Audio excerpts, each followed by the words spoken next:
అందరికీ వందనాలండి. ఈ దినం మనము కీర్తన గ్రంథము 32వ అధ్యాయం మనము ధ్యానం చేసుకుందాం. అయితే ఈ కీర్తన భాగంలో మనము నీతిని దాని ద్వారా లోతైన రక్షణను పొందుకొనుట. అంటే మనము నీతిని ఎలా పొందుకోగలమో అలాగే దేవుని రక్షణలో అత్యున్నతమైన రక్షణ, బలమైన రక్షణ, లోతైన రక్షణ మనము ఎలా పొందుకొనగలము అన్న దాని గురించి మనము నేర్చుకుందాం. తన అతిక్రమములకు పరిహారము నొందినవాడు, తన పాపమునకు ప్రాయశ్చిత్తము నొందినవాడు ధన్యుడు. తన అతిక్రమము అంటే ఏంటంటే, దేవుని చెప్పిన, దేవుని నేర్పించిన, దేవుని చూపించిన క్రమము ప్రకారము కాకుండా మనము ఏదన్నా ఆ క్రమములో మార్పు గాని, లేకపోతే మన సొంత క్రమమును గాని, దేవుడు చెప్పినది కాకుండా మనం తెచ్చేది ఏదైతే ఉంటదో అది అతిక్రమము. తన అతిక్రమమునకు పరిహారము నొందినవాడు, తన పాపమునకు ప్రాయశ్చిత్తము నొందినవాడు. ఇక్కడ అతిక్రమము వలన ఏం కలుగుతుందంటే పాపము కలుగుతుంది. పాపము వలన ఏం జరుగుతుందంటే మరింత అతిక్రమములోనికి మనము దిగజారిపోయే పరిస్థితి సంభవిస్తుంది. తన అతిక్రమమునకు పరిహారము నొందినవాడు, తన పాపమునకు ప్రాయశ్చిత్తము నొందినవాడు ధన్యుడు. ఇక్కడ పరిహారము, ప్రాయశ్చిత్తము అన్న వాటి గురించి మనము కొంచెం లోతుగా ధ్యానించే పని చేద్దాం. అయితే అసలు దేవుని యొక్క క్షమాపణ అంటే ఏంటంటే, దేన్నన్నా దేవుడు క్షమించాడు అంటే దానిని అంగీకరించాడు అని అర్థము. అంటే దేవుడు ఒక అతిక్రమము చేసిన వారిని కానీ, లేకపోతే పాపులను కానీ క్షమించారంటే దాని అర్థం ఏంటంటే, వారు చేసిన పాపమును మరిచిపోయి మరి దేవుడు వారిని ఆదరించాడు, తిరిగి చేర్చుకున్నాడు అని చెప్పి అర్థం. అయితే పరిహారము నొందినవాడు లేకపోతే ప్రాయశ్చిత్తము నొందినవాడు గురించి చూస్తే, మరి పరిహారము అంటే ఏంటంటే దానికి బదులుగా ఏమర్పించబడింది అన్న దాని గురించి మాట్లాడుతుంది. అయితే మరి మనము మన పాపమునకు, మన అతిక్రమములకు మన ప్రభు అయిన యేసుక్రీస్తు తన ప్రాణమును, తన రక్తమును పరిహారముగా చెల్లించినట్లుగా మనము చూస్తాం. కాబట్టి ఏంటంటే, తన అతిక్రమమునకు పరిహారము నొందినవాడు, తన పాపమునకు ప్రాయశ్చిత్తము నొందినవాడు. ప్రాయశ్చిత్తము అంటే ఏంటంటే పాపమును లేకుండా తీసివేయడం. అంటే ఎర్రర్ ఏదైతే ఉందో, ఆ అతిక్రమం ఏదైతే ఉందో, ఆ ధోరణి ఏదైతే ఉందో, లేకపోతే నడవడిక ఏదైతే ఉందో, లేకపోతే ఆ వ్యసనము, ఆ అలవాటు, లేకపోతే ఆ ప్యాటర్న్ ఏదైతే ఉందో, దేవుడు దానిని తీసివేస్తాడు. అంటే దాని వలన ఇంకా ముందు ఎలాంటి అతిక్రమములు పుట్టకుండా, ఎలాంటి పాపములు పుట్టకుండా, ఎలాంటి విధమైన బలహీనతలోనూ కొనసాగకుండా దేవుడు దానిని మనలో నుంచి తీసివేస్తాడు. తన అతిక్రమములకు పరిహారము నొందినవాడు అంటే మనం చేసిన తప్పుడు కార్యములకు, లేకపోతే దేవుని చిత్తానుసారంగా కాకుండా మనము తలపెట్టిన కార్యములకు పరిహారము నొందినవాడు అంటే క్రీస్తుని ఒప్పుకొని క్రీస్తు రక్తం ద్వారా రక్షణ పొందినవాడు. తన పాపమునకు ప్రాయశ్చిత్తము నొందినవాడు అంటే అలాంటి అతిక్రమ ధోరణిని, పాప ధోరణిని తనలో నుంచి తీసివేయబడిన వాడు ధన్యుడు. యెహోవా చేత నిర్దోషి అని ఎంచబడిన వాడు, ఆత్మలో కపటము లేనివాడు ధన్యుడు. యెహోవా చేత నిర్దోషి అని ఎంచబడిన వాడు అంటే దేవుడు తన బిడ్డలకు ఒక సర్టిఫికేషన్ ఇచ్చినట్లయితే, ఇతను నిర్దోషి, ఇతనిలో ఏ దోషము లేదు, ఇతను సక్రమమైన వాడు, నా మార్గములను అనుసరించేవాడు, నా చిత్తానుసారంగా జీవించేవాడు అని చెప్పి దేవుడు ఎవరి గురించి అన్న చెప్తే, యెహోవా చేత నిర్దోషి అని ఎంచబడిన వాడు, ఆత్మలో కపటము లేనివాడు ధన్యుడు. ఆత్మలో కపటము లేనివాడు అంటే బయటికి మంచిగా ఉంటూ ఆత్మలో వేరే రకమైన తీరు ఉన్నవాడు, వేరే రకమైన ఆలోచన, లేకపోతే వేరే రకమైన ఉద్దేశము కలిగి ఉండట, ఆత్మలో కపటము కలిగి ఉండట. అంటే బయటికి ఎలాగున్నామో లోపల కూడా అలాగే ఉండే రీతిగా, లేదు లోపల ఎలాగున్నామో బయట కూడా అలాగే ఉండే విధముగా జీవించేవాడు అంటే సత్యానుసారముగా యథార్థవంతమైన జీవితం కలిగిన వారు ఏంటంటే ధన్యుడు అని చెప్తున్నారు. ఇక్కడ అతిక్రమమునకు పరిహారం నొందినవాడు, పాపమునకు ప్రాయశ్చిత్తము నొందినవాడు, యెహోవా చేత నిర్దోషి అని ఎంచబడిన వాడు, ఆత్మలో కపటము లేనివాడు ధన్యుడు. అయితే ఇదంతా, ఈ ప్రక్రియ అంతా పూర్తయిన తర్వాత, అంటే అతిక్రమం పరిహరించబడిన తర్వాత, పాపమునకు ప్రాయశ్చిత్తము నొందిన తర్వాత, యెహోవా చేత నిర్దోషి అని ఎంచబడిన తర్వాత, ఆత్మలో కపటము లేకుండా యథార్థముగా సత్యానుసారంగా జీవించిన తర్వాత ఇక్కడ ధన్యుడు అని చెప్పబడింది. కానీ వారిని ఏమంటారంటే నీతిమంతులు, పరిశుద్ధులు అంటారు. అయితే ఇప్పుడు మన టైటిల్ ప్రకారం నీతిని దాని ద్వారా లోతైన రక్షణను పొందుకోవడం. అంటే మొదట నీతిని పొందుకున్నట్లయితే, ఆ తర్వాత దాని ద్వారా లోతైన రక్షణ ఎలా పొందుకోవాలో మనకి తెలుసుకునే ప్రయత్నం చేస్తున్నాం. అయితే ఇప్పుడు ఈ మొదటి 2 వచనాల ద్వారా మనము నీతిని ఎలా పొందుకొనవచ్చు, లేకపోతే దేవుని యొక్క సహాయమును, ధన్యతను మనము ఎలాగా పొందుకొనవచ్చు అన్నది మరి ఈ 2 వచనాల్లోని మనము చూసి ఉన్నాం. అయితే 3వ వచనంలోకి వెళ్ళినట్లయితే, నేను మౌనినై ఉండగా దినమంతయు నేను చేసిన నా ఆర్త ధ్వని వలన నా ఎముకలు క్షీణించినవి. దివారాత్రులు నీ చెయ్యి నా మీద బరువుగా నుండెను. నా సారము వేసవి కాలమున ఎండినట్టాయెను. అంటే మనలో పాపము, మనలో దోషము, లేకపోతే మనలో కపటము, ముందు 2 వచనముల్లో వేటి నుంచి అయితే విడిపింపబడ్డామో, వేటి నుంచి అయితే బాగు చేయబడతామని చెప్పేసి ఉన్నదో, అవి గనక నిలిచి ఉండినట్లయితే ఎలా ఉంటదంటే పరిస్థితి, నా ఎముకలు క్షీణించినవి, అంటే నా బలము తగ్గిపోయింది. దివారాత్రులు నీ చెయ్యి నా మీద బరువుగానున్నది. అంటే దేవుని చెయ్యి మనకూలంగా ఉంటే మన కార్యములు, మన జీవితము సాఫీగా జరిగిపోయే పరిస్థితి ఉంటది. అలా కాకుండా విషయాలు వ్యతిరేకంగా ఉన్నాయంటే, మన జీవితంలో పరిస్థితులు మనకు వ్యతిరేకంగా పనిచేస్తున్నాయంటే ఏంటంటే, ఆయన చెయ్యి మనకి వ్యతిరేకంగా ఉన్నది. ఆయన క్రియలు, ఆయన సహాయము మన పక్షమున పని చేయటం లేదని చెప్పి మనము గ్రహింపగలిగి ఉండాల. నేను మౌనినై ఉండగా దినమంతయు నేను చేసిన నా ఆర్త ధ్వని వలన ఎముకలు క్షీణించినవి, అంటే బలము క్షీణించినది. దివారాత్రులు నీ చెయ్యి నా మీద బరువుగా ఉన్నది. అంటే నేను ఏమి తలపెట్టినా, ఏమి చేసినా కూడా దానికి కొనసాగింపు లేకుండా ఉన్నది.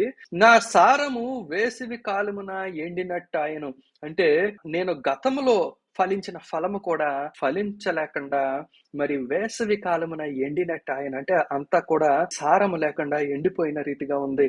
నా దోషమును కప్పుకొనక నీ ఎదుట నా పాపమును ఒప్పుకొంటిని. అప్పుడు చేయవలసిన పని ఏంటంటే, దోషము ఉన్నది, నా క్రమము సరిగ్గా లేదు, నా క్రమము అతిక్రమముగా మారిపోయింది అని ఒప్పుకోవాలా. యెహోవా సన్నిధిని నా అతిక్రమములు ఒప్పుకొందుననుకొంటిని, నీవు నా పాప దోషమును పరిహరించి ఉన్నావు. అంటే నా పాపమును, దాని దోషమును కూడా నువ్వు పరిహరించావు. అంటే దేవుడు మనకి సహాయం చేసే దేవుడై ఉన్నాడు. మనము ఆయన చిత్తానుసారంగా, లేకపోతే ఆయన నీతిని అనుసరించి, నేను పరిశుద్ధుడను గనుక మీరు పరిశుద్ధులుగా ఉండమన్నాడు దేవుడు. కాబట్టి ఆయన పరిశుద్ధతను అనుసరించి, ప్రభువా మమ్మల్ని కూడా పరిశుద్ధులుగా మార్చు, మమ్మల్ని కూడా నీతిమంతులుగా చేయి, మా దోషములను పరిహరించు, మా పాపములకు ప్రాయశ్చిత్తము చెయ్యి, మాలో ఉన్న కపటమును తీసివేయి, మేము నీ చిత్తానుసారముగా, నీ వాక్యానుసారముగా, నీ ఆజ్ఞానుసారముగా మేము జీవించే వారముగా మమ్మలను మార్చు అని చెప్పి మనము ప్రార్థన చేసినప్పుడు, మనము అలాగూ జీవించకపోవడం వలన మన జీవితంలో కలిగిన అనర్థములను, దోషములను, పాపములను మరి దేవుడి దగ్గర ఒప్పుకున్నప్పుడు ఆయన ఏంటంటే మరి పరిహరించి ప్రాయశ్చిత్తము చేసి మనలను ధన్యులను చేస్తాడు. కాబట్టి నీవు నా దోషమును పరిహరించిన దేవుడే మరి మనలో ఉన్న ఆ దోషమును తీసివేసేవాడు. మనంతటా మనము విస్తారంగా ప్రార్థన చేయడం ద్వారానో, విస్తారంగా మరి వాక్యము ధ్యానం చేయడం ద్వారానో, లేకపోతే ఎవరో చెప్తే వినుట ద్వారానో మరి మన పాపము, మన దోషము తొలగిపోదు. మనల్ని మనము శుద్ధులముగా చేసుకోలేం. మన అది స్వనీతి అవుతుంది. కానీ మనము దేవుడి దగ్గరికి వెళ్ళి మన పాపములు ఒప్పుకున్నప్పుడు మరి ఆయన చూపిన పరిహారమును, అంటే మన ప్రభువైన యేసుక్రీస్తు యొక్క రక్తము వలన కడగబడినప్పుడు మనము మన అతిక్రమము తుడిచివేయబడుతుంది, మా పాపమునకు ప్రాయశ్చిత్తము కలుగుతుంది, మనలో ఉన్న కపటము తొలగిపోతుంది, ఆయన మన దోషమును పరిహరించిన వాడవుతాడు. కాబట్టి ఏంటంటే మరి ఇది దేవునికే సాధ్యము కనుక దేవుని యొద్దకు వెళ్ళి పాపములు ఒప్పుకోవాలని చెప్తున్నాడు. అంటే నీతిని మనం ఎలా సంపాదించుకోవాలన్నది మనము ఇంకా లోతుగా చూసి ఉన్నాం. 6వ వచనం నుంచి చూసినట్లయితే, కావున నీ దర్శన కాలమందు భక్తి గల వారందరూ నిన్ను ప్రార్థన చేయుదురు. విస్తార జల ప్రవాహములు పొరలి వచ్చినను నిశ్చయముగా అవి వారి మీదకి రావు. కావున దర్శన కాలమున, అంటే దేవుడు దర్శించని కాలం అంటూ ఏమీ లేదండి. అంటే ఎప్పుడు ఒప్పుకున్నా సరే, ఎప్పుడు తగ్గింపు కలిగి ఉంటే అదే దర్శన కాలము. ఎప్పుడు దేవుడిని ఆశ్రయిస్తే అది దర్శన కాలము. ఎప్పుడు దేవుడు ఉన్నాడు, ప్రభువా నీవే నాకు ఆశ్రయము, నీవే నాకు సహాయము, నీవు తప్ప వేరే ఆధారము లేదు అని చెప్పి మనం ఎప్పుడు అనుకుంటామో అదే దర్శన కాలము. కావున దర్శన కాలమందు భక్తి గల వారందరూ తన భక్తి గల వారందరూ నిన్ను ప్రార్థన చేయరు. భక్తి గలవారు అంటే దేవుడు ఉన్నాడనే వారు, దేవుడిని ఆశ్రయిద్దామని వారు, వారి సొంత క్రియలను ఆశ్రయంగా చేసుకోక, వారి బలమును మీద ఆధారపడక, వారి ఆలోచన మీద, వారి సామర్థ్యం మీద ఆధారపడక, మరి దేవుడిని ఆశ్రయించేవారు, దేవుడి యొక్క శక్తిని, దేవుడి యొక్క సామర్థ్యమును, మరి దేవుడి యొక్క సహాయమును కోరుకొని వేడుకొని దేవునిని ఆశ్రయించే వారు ఎవరైతే ఉన్నారో వారుని భక్తి గలవారు అంటారు. అయితే భక్తి గల వారందరూ నిన్ను ప్రార్థన చేయుదురు. విస్తార జల ప్రవాహములు పొరలి వచ్చినను నిశ్చయముగా అవి వారి మీదకి రావు. అంటే విస్తార జల ప్రవాహములు అంటే జలము ఎంత విస్తారమైతే జలములో ఉన్న నిశ్చలత అంతగా పెరిగిపోతూ ఉంటది. కొద్దిపాటి నీళ్లు ఉన్నాయనుకోండి, ఒక గ్లాసుడు నీళ్లు మాత్రమే ఉన్నాయనుకోండి, అవి చలనం లేకుండా ఉంటాయి. అదే మరి ఒక చెరువులో నీళ్లు లేకపోతే ఒక సముద్రంలో నీళ్లు చూసామనుకోండి, ఆ నీటి యొక్క విస్తారత పెరిగే కొద్దీ కూడా మరి దాంట్లో చలనము పెరిగిపోతది. అంటే టర్బులెన్స్ అన్నమాట. అంటే ఇబ్బందులు, శ్రమలు, కష్టాలు ఇవన్నీ కూడా మరి అది ఎంత విస్తారమైన నీరైతే అంతగా అది చలనం కలిగి ఉంటాయి. ఎంత విస్తారమైన జలములు అంటే ఎంత చలనము గల జలములు ఇలాంటి భక్తి పరుల మీదకు వచ్చినా సరే వారు ఎంత మాత్రమో కూడా దాని వలన ఎలాంటి ఇబ్బంది, శ్రమను పడరంట. ఇది మనం ఇంగ్లీష్ బైబిల్లో చూసినట్లయితే they shall not touch your spirit అని ఉంటుంది. అంటే ఆత్మలో మనము నిశ్చలత కలిగి ఉంటాం, అంటే స్థిరముగా ఉంటాం. అవి ఎంత మాత్రము కూడా మనం భయపెట్టవు. ఎన్ని శ్రమలు వచ్చినా సరే టర్బులెన్సెస్ చూస్తాము కానీ వాటి వల్ల ఎఫెక్ట్ అవ్వవు. అవి మనని ఎంత మాత్రము కూడా మనని దరిచేరలేవు, మనని తాకలేవు, ఆత్మను ముట్టలేదు అని చెప్పేసి ఉంటది ఇంగ్లీష్ బైబిల్లో. నా దాగు చోటు నీవే, శ్రమలలో నుండి నీవు నన్ను రక్షించెదవు, విమోచన గానముతో నీవు నన్ను ఆవరించెదవు. అంటే వాటిని చూస్తాం కానీ అవి మనకి ఎంత మాత్రము మనల్ని టచ్ చేయవు కనుక అవి వాటి నుండి తప్పింపబడిన విధానమును బట్టి దేవుడు చేసిన కార్యమును మనం గుర్తించి మరి విమోచన గానములతో నింపబడతామని చెప్తున్నాడు. నా దాగు చోటు నీవే, శ్రమలలో నుండి నీవు నన్ను రక్షించదవు, విమోచన గానముతో నీవు నన్ను ఆవరించదవు, నీకు ఉపదేశము చేసేదను, నీవు నడవవలసిన మార్గమును నీకు బోధించదను, నీ మీద దృష్టి ఉంచి నీకు ఆలోచన చెప్పేదను. అంటే ఇక్కడ నుంచి మనము దేనిని గమనించవచ్చు అంటే లోతైన రక్షణ. ఇంతవరకు దేవుడు మరి పాపము నుండి, దోషము నుండి, శ్రమల నుండి మనల్ని రక్షించేనట్టుగా మనం చూసినట్లయితే మొదట వాక్య భాగంలో మొదట 5 వచనములలో మనము మరి నీతిని దేవుడు మనకి మనల్ని ఎలాగ బాగు చేస్తాడు, మనల్ని నీతిమంతులకి ఎలా తీరుస్తాడు, మనల్ని ధన్యత్వంలోనికి ఎలా నడిపిస్తాడు, మన పాపంలోని ఎలా పరిహరిస్తాడు అన్నది చూసినట్లయితే ఇప్పుడు భక్తి పరులు లేకపోతే నీతిమంతులు మరి ఎలాగ నడిపింపబడతారు ఇంకా లోతైన రక్షణ. పాపము నుంచి రక్షణ మాత్రమే కాదు, ఇంకా లోతైన రక్షణని మనం ఇక్కడ గమనించవచ్చు. నీకు ఉపదేశము చేసేదను, నీవు నడవవలసిన మార్గమును నీకు బోధించేదను. ఇక్కడ మనము నడిచిన మార్గమును బట్టి, అందులో ఉన్న దోషములను బట్టి జరిగిపోయిన తర్వాత మరి దేవుడు పరిహరించడము, మరి చక్కదిద్దే పని చేయడమే కాదు, అసలు మనం నడవవలసిన మార్గము, మనం ఎలాగ నడవాలా అన్నది మరి దేవుడు మరలా మనకి బోధిస్తాడు. నీకు ఉపదేశము చేసేదను, నీవు నడవవలసిన మార్గమును నీకు బోధించేదను, నీ మీద దృష్టి ఉంచి నీకు ఆలోచన చెప్పేదను. అంటే దేవుడు మనకి ఆలోచన చెప్తాడు. ఎప్పుడు చెప్తాడు?